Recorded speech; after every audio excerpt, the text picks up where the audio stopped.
Hi guys, I'm here at the O2 Institute in Birmingham with Miss Ashley Campbell. Ashley, it's nice to meet you.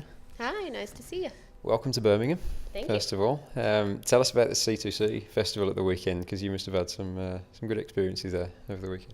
Yeah, it was absolutely incredible. We got to play the spotlight stage in the main arena, and I did a tribute to my dad, and the crowd was just unbelievably nice and supportive, and they just cheered, and it was such a cool feeling. Yeah, they didn't want you to stop, did they? It was like, one more song, one Yeah. more song. But you could have gone on for much, much longer. Everybody would have been That more would than have been happy. really fun. But this week you've been on tour with Mo Pitney and Ryan Kinder, so tell us what it's been like to share the stage with those guys. Oh man, well they're both such talented guys. It's fun, being able to just watch their sets. I love Mo's classic country voice, and I think tonight we're gonna do like a little country song together at the end of the show. And then Ryan's an incredible guitar player and such a soulful singer. It's really cool. And you're becoming a bit of a regular in the UK now, aren't you? Because you came from Nashville, meets London last year in the pouring rain. Yeah. So what is it that you kind of connect with the UK fans? I love how much they just love music here. They're here to hear music. And they love listening to the entire album. And it's really cool to see people. Even though my album came out like the day before I played in London, like I saw some people singing songs that they would have only heard if they had listened to the album. It was really cool. Yeah, and you're coming back for Black Deer Festival in June, aren't you, as well? So that's Yeah. going to be super cool to have you Yeah. there. But like you just said, this weekend was very, very significant for you because your album came out in the UK. For anybody who hasn't heard the album yet, just give us a little bit of an overview and what they can expect from it.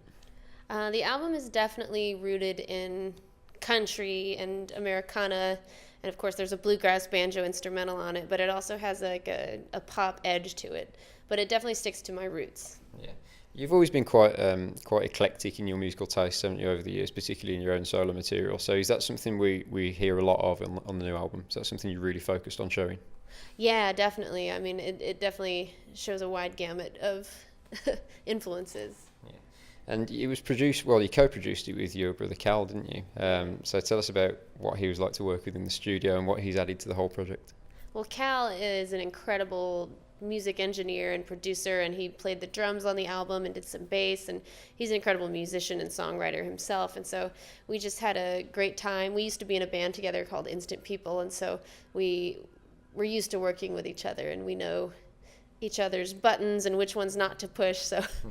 it was really fun. I spent about a month at his house in California. Very cool. And Shannon's also on the record as well, isn't he? He's doing the guitar. Mm-hmm. And he also co-wrote Looks Like Time with you, didn't he? So just focusing on that track in particular, that is already becoming a massive fan favourite in the UK, judging by social media. So tell us a little bit about that track. I think people like it because everyone can relate to, being the underdog, especially, like so many people have been broken up with and things like that. And then it's just it's just a funny song to people enjoy seeing a little karma come back to bite, people who deserve it. And you've gone with The Lonely One for the next single as well. And I love that track. It's gorgeous production. I love that kind of jazzy feel to it. So tell us what you love about that track and why you chose that for the next single. I love that track because I'm such a huge fan of older music. Like when I wrote that song, I had been listening to Linda Ronstadt's version of Blue Bayou, so I wanted to write something with that kind of vibe.